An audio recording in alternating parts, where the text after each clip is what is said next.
Merci.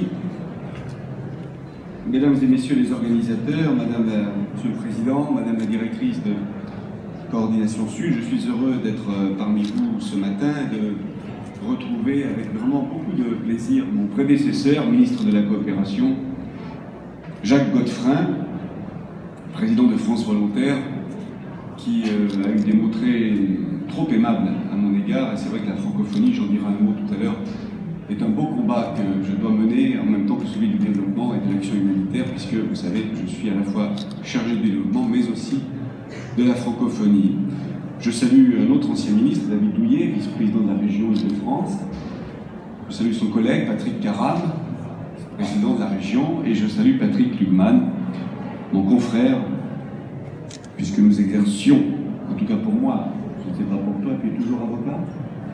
Nous avons exercé, pour ce qui me concerne, tu exerces toujours le plus beau métier du monde, celui qui consiste à défendre celui que tout accuse, que tout le monde accuse et qui est peut-être innocent. C'était un peu publicité pour le barreau, les barreaux en français. Mesdames et messieurs, je suis très heureux d'être ce matin parmi vous pour dire tout le soutien que veut vous apporter le gouvernement aujourd'hui, cette année 2016, qui vous apporte depuis des années, bien sûr, notamment grâce à l'AFD, dont je salue le représentant, et qu'il faudra vous apporter de plus en plus dans les années qui viennent. Parce que l'action humanitaire a hélas beaucoup d'avenir devant elle. Les crises se multiplient, elles durent de plus en plus longtemps, elles font de plus en plus de dégâts, matériels bien sûr, mais surtout humains. Ce salon est donc un moment très fort qui vous permet de vous retrouver, d'échanger vos expériences, de parler entre vous, de raconter les uns aux autres quels sont les derniers événements auxquels vous avez dû participer. Et je parle bien sûr à des associations, des fondations, des collectivités locales, dont l'action est importante, des organismes publics et aussi des entreprises privées qui sont de plus en plus nombreuses chaque année, et il faut s'en réjouir. Alors le thème de cette édition est, je cite, « Après l'émotion, l'engagement ». C'est un thème, hélas, bien choisi. Je dis hélas parce qu'effectivement, nous avons tous en mémoire la photo du petit Aylan sur la plage et du choc qui a provoqué cette photo, mais quelques jours, quelques semaines plus tard, qu'était devenu ce choc? Qu'était devenue cette émotion? Avec ces crises qui se succèdent, ces conflits qui se répètent, qui se recoupent parfois, qui finissent même par se neutraliser, et je mets le mot entre guillemets, il faut que vous, le gouvernement bien sûr, les organismes publics, les collectivités locales, mais vous d'abord les ONG, vous soyez au rendez-vous toute l'année, photo ou pas photo, d'un petit garçon sur la plage, parce que l'émotion ne suffit pas. Elle ne suffit même plus à mobiliser l'opinion publique, en tout cas pas assez longtemps. Et on pourrait disserter à l'infini sur le rôle des chaînes d'infos en continu et de ce qui se passe sur nos téléphones respectifs, cette avalanche permanente d'informations et ce nivellement par le bas auquel on assiste dans ce qu'on nous dit et dans la façon dont on nous informe. Alors la France, je parle maintenant du gouvernement, la France agit bien sûr et depuis longtemps, et je parle là de l'aide publique au développement, plus généralement, et pas seulement d'action humanitaire. Elle agit, on m'a évidemment dit de vous dire qu'elle agissait beaucoup, j'ai parlé cette phrase, parce que je veux vous dire que la France n'agit pas assez. La France n'agit pas assez, j'ai découvert plus précisément depuis quelques mois maintenant, depuis le 11 février, depuis le dernier remaniement ministériel, ce qu'était l'action de la France. Elle est importante.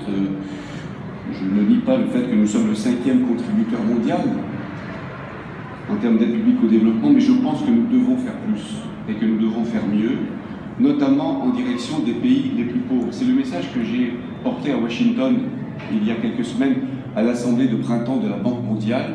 La France a une spécialité, entre guillemets, passez-moi l'expression, et elle doit conserver cette spécificité, c'est celle d'agir d'abord et le plus possible en direction des pays les moins avancés, les fameux PMA, les pays les plus pauvres, les populations les plus fragiles et les plus vulnérables. Et c'est le sens de ce qu'a annoncé le président de la République à la fin de l'été 2015, quand il a engagé une relance de la politique française d'aide au développement, avec, vous le savez, une augmentation prévue d'ici 2020 de la capacité annuelle de prêt de l'AFD de 4 milliards d'euros, ce qui nous ferait passer à peu près de 8 milliards par an, 8 milliards et demi cette année, à 12 milliards en 2020, et avec aussi l'augmentation d'une capacité de don de l'AFD de 370 millions d'euros sur la même période. C'est un engagement, il vaut ce que valent tous les engagements, moi je veux y croire, et j'espère surtout, et là j'ai besoin de votre soutien, je ne peux pas en dire plus évidemment, et les anciens ministres qui sont dans la salle me comprendront, mais j'ai besoin de votre soutien maintenant, là, dans les semaines qui viennent, au moment où se prépare le budget 2017. Si l'on veut que cet engagement du président de la République sur la période 2016-2020 soit concrétisé, il faut qu'il le soit dès le budget 2017. Et les négociations vont sans doute être difficiles, elles le sont déjà, parce que vous le savez, ça a été dit avant moi, notamment par l'adjoint au maire de Paris, les finances publiques sont soumises à des contraintes très fortes au niveau municipal, régional, mais aussi évidemment au niveau national. Alors cette année, notre aide s'est accrue de près de 90 millions d'euros, y compris notre aide humanitaire, et nous avons en particulier créé un fonds d'appui aux minorités victimes de violences religieuses ou ethniques au Moyen-Orient. Je fais là référence au drame et même à la tragédie que vivent les chrétiens d'Orient. Notre engagement est heureusement renforcé par les acteurs non étatiques, par les jeunes, par les volontaires français, par les associations humanitaires et de développement vers laquelle transite une part croissante de notre aide bilatérale. Certes, elle est encore faible cette part, mais elle a été doublée puisqu'elle est passée de 1,2% en 2012 à 3% aujourd'hui. Et les subventions accordées par l'AFD aux projets mis en œuvre par les ONG françaises de développement ont, elles, augmenté ces subventions de 42 millions d'euros, c'était leur niveau de 2012, à 72 millions d'euros en 2016. Donc vous voyez, la tendance va dans le bon sens. C'est sans doute encore insuffisant à vos yeux, mais la tendance est positive.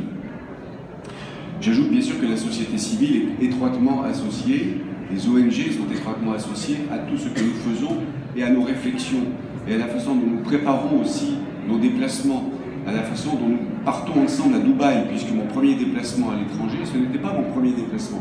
Mon premier déplacement n'était pas à l'étranger, il était à l'île de la Réunion. Dans les jours qui ont suivi ma nomination, je suis allé présider la commission de l'océan Indien sur l'île de la Réunion. Donc je suis resté en France.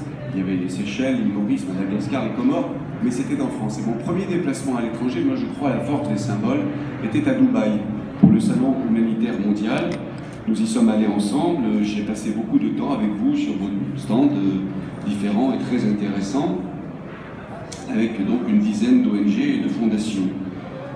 La semaine dernière, vous l'avez dit, Madame la directrice exécutive de Coordination Sud, j'étais non pas à Dubaï, mais passage Dubaï, pour visiter, c'est vrai, des locaux qui sont ce qu'ils sont, que vous utilisez au maximum, dont vous optimisez la surface, comme vous l'avez dit vous-même, et j'ai rencontré là, bien sûr, Coordination Sud, le Forum, le CRIC, le CLONG, le CLONG, Volontariat, le Forum international et plateforme nationale, Transparency International France, la plateforme pour la Palestine, Cerise, Altermonde et Prioritaire.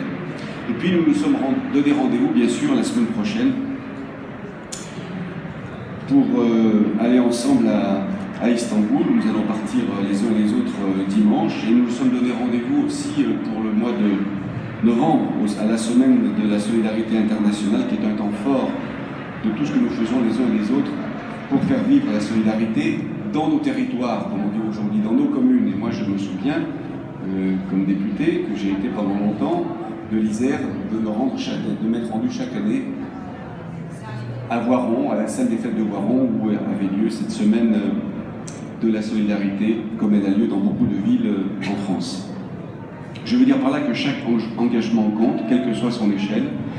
La mobilisation des acteurs locaux, des collectivités locales est essentielle, des entreprises privées, j'en ai parlé aussi tout à l'heure. Et puis, bien sûr, je veux parler de la deuxième édition de La France s'engage au Sud. C'est un concours, vous le savez, qui récompense des entrepreneurs du Sud, qui par leurs idées, leur détermination, leur imagination, leur créativité, sont de véritables acteurs du changement, qui montent des projets formidables. J'étais la semaine dernière au Bénin et au Togo, et j'ai pu mesurer cette créativité. J'ai rencontré 2 des lauréats de l'édition 2015, et ils m'ont impressionné par leur dynamisme et leur intelligence, mise au service d'innovations formidables.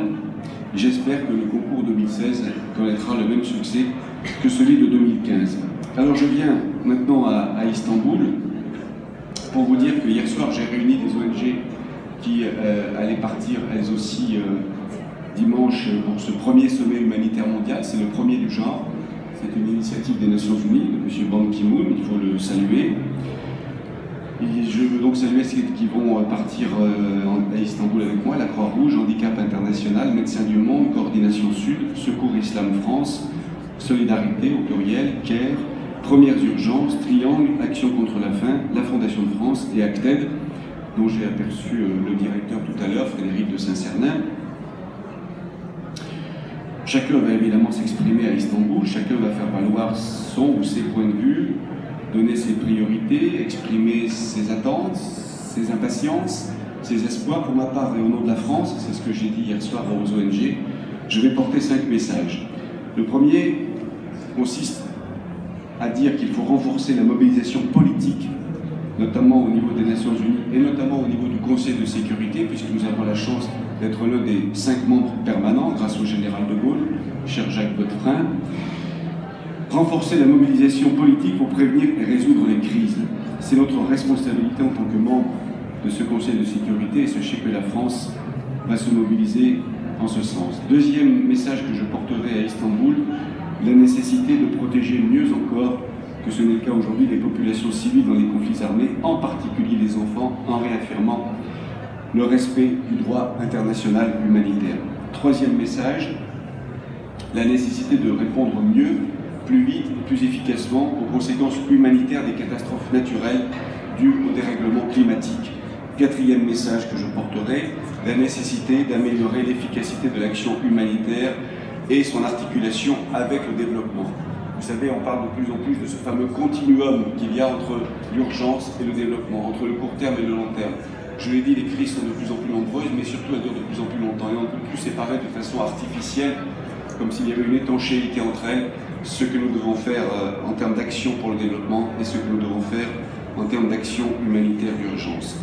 Enfin, la dernière priorité, celle que je porte avec le plus de conviction, non pas que je ne crois pas aux 4 précédentes, mais j'ai décidé parce qu'il faut bien, surtout quand on n'a qu'une année devant soi, il faut bien choisir une priorité, un thème que l'on veut défendre un peu plus fort que les autres, c'est l'éducation.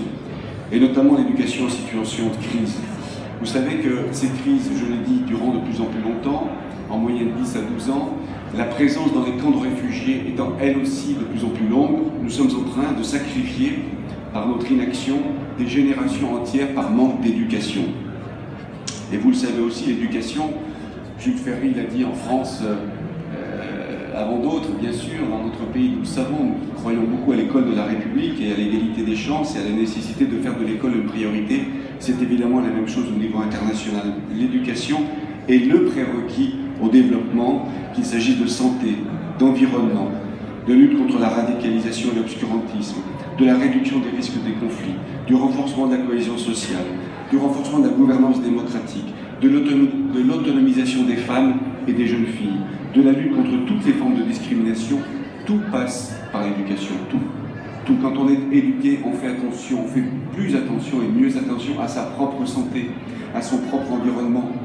Et on est évidemment moins souvent la cible potentielle de prédateurs de quelque nature qu'ils soient. Donc il faut absolument changer d'échelle. On dirait aujourd'hui de paradigme, je n'ai jamais vraiment compris ce que ça voulait dire. Je pense qu'il faut tout simplement changer d'échelle et mettre le paquet, si vous me passez cette expression française et francophone, donc mettre le paquet sur l'éducation. Gordon Brown, l'ancien Premier ministre britannique, est chargé par Ban Ki-moon d'une mission spécifique sur l'éducation en situation de crise. Parce que quand je dis qu'il faut faire plus pour l'éducation, notamment par rapport à la santé, et ça c'est un message que je veux vraiment délivrer maintenant chaque fois que j'en ai l'occasion, nous avons fait des efforts considérables sur la santé, notamment dans la lutte contre le sida, la tuberculose et le paludisme. Et des progrès ont été accomplis. Ces maladies reculent et il ne faut pas relâcher l'effort. Il faut continuer à faire beaucoup pour la santé mondiale, notamment contre le sida, le paludisme et la tuberculose. Mais je dis qu'il faut faire aussi bien et autant pour l'éducation qu'on a fait pour la santé. Et c'est loin d'être le cas. J'ai ici des chiffres dont je ne veux pas vous infliger la lecture, mais nous ne sommes pas à la même échelle. Et moi, je porte le message avec Gordon Brown et d'autres, et il sera à Istanbul, et nous allons, avec le Danemark notamment, la Grande-Bretagne et d'autres pays, nous allons dire qu'il faut vraiment maintenant donner la priorité à l'éducation sans enlever quoi que ce soit, évidemment, à ce que nous faisons pour la santé mondiale. Un chiffre